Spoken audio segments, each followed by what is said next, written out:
comments. Cllr Cooper. Hello, and just to be clear and to avoid accusations by Councillor Simpson that I'm making up my own facts, I'll only quote from the report that's in front of us today. I'll let it go eventually. When is a climate change action plan not a climate change action plan? I guess the answer is when it says it isn't.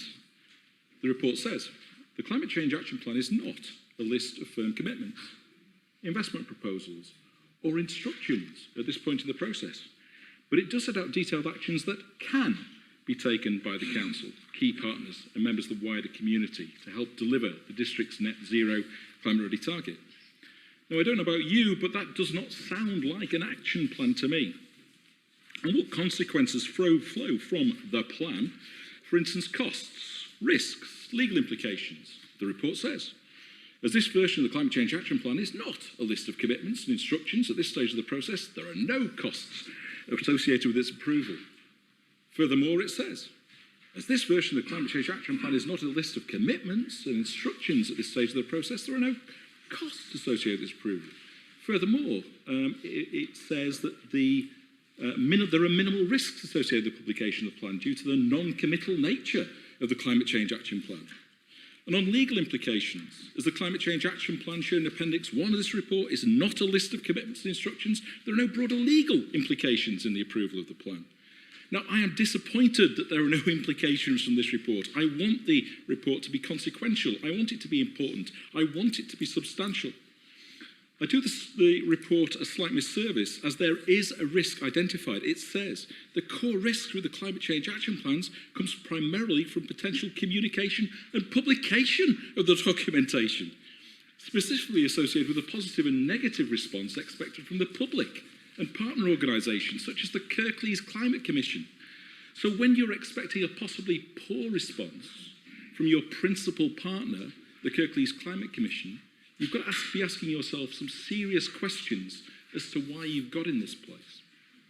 The report goes on to say, a core focus of this criticism is expected to be around the non-committal nature of the Climate Change Action Plan. To combat this, we are striving to clearly communicate how the next steps in our action plan process will result in firm commitments. Once we've developed and identified through extensive resident and stakeholder engagement a refined number of high priority actions by place, which will be accompanied by a business case, providing indicative costs and carbon figures.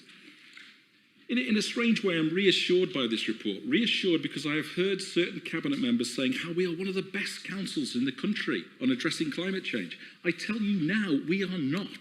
And recognising that is the first step towards improving. So I commend officers for their candour in the report and all the good work that they are actually doing.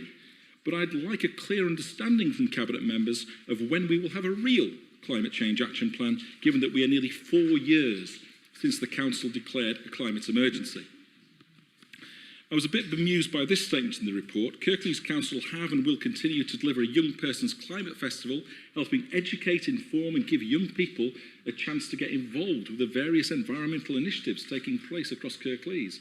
If there is one thing I'm really clear about, is that most young people get climate change almost instinctively, as the future that we are just beginning to see is getting worse and the consequences of our actions are ones that they will experience acutely. Many are well informed and educate themselves. You do that when it is a threat to your future and your very survival. I think we need another festival to inform and educate ourselves as councillors, directors and heads of service. Why not go through a carbon literacy course so we properly understand the implications of decisions on future generations? In some ways, the most shocking part of the report was this statement at the end.